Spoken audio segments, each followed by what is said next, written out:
The signage at Ross Monaghan's Irish bar bearing his name has gone just weeks after he was gunned down. Workers removed foot-high gold lettering spelling out his surname just weeks after he and fellow Scots gangster Eddie Lyons Jnr. were assassinated on the Costa del Sol. But some are questioning why it was ever allowed to be there in the first place. One eyewitness told how Monaghan's name had been erased from his boozer in Fuengirola amid speculation it will be relaunched following a renovation.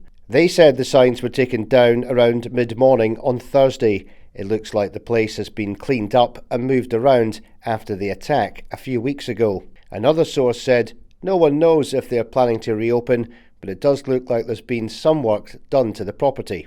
But Scottish Tory leader Russell Findlay called for tighter controls to stop gangsters using supposedly respectable businesses to launder dirty cash. He said the Spanish and Scottish authorities should be asking how a known member of a major international drugs gang appeared to have the ownership of a prominent business which literally had his name above the door. A guy like that should never have had the ability to put his name on assets for which the only source of funding has been drugs. The Lyons senior gang members had been part of a group watching the Champions League football final when the killer struck.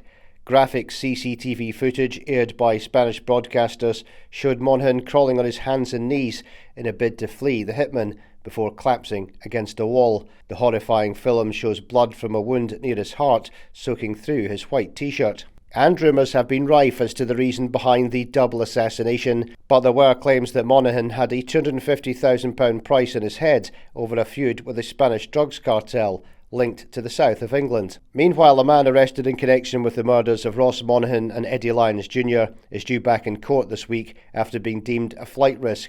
44-year-old Michael Riley from Merseyside will appear via video link at Westminster Magistrates Court on Thursday. The double murder suspect was remanded in custody on Saturday morning during the brief hearing following his arrest on Friday. Lawyers acting for Riley didn't make a bail application, although the court heard he was likely to abscond if given his liberty ahead of his next court date. The serious nature of the offences he faces were also noted in the decision to remand Riley, who was the subject of an extradition warrant by Spanish authorities over the murders of the Scots duo. Riley was detained in Liverpool 2 weeks after the Lyons gang kingpins were gunned down in Monaghan's Irish pub in Fuengirola. Sources claimed the alleged hitman fled across the border to Portugal and then back to the UK. A Spanish National Police spokesman said the arrest took place in Liverpool on Friday. It was carried out by Merseyside Police at the request of the Spanish National Police. The investigation is ongoing. And an underworld source last night told the Scottish Sun Riley is not known to cartel figures here or in Manchester.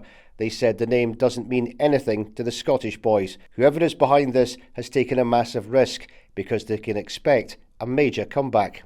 And the double hit comes amid a violent turf war that has raged in Scotland since March, which has seen shootings, people attacked with machetes, and houses and businesses firebombed and set alight in a bitter battle to control the lucrative cocaine trade.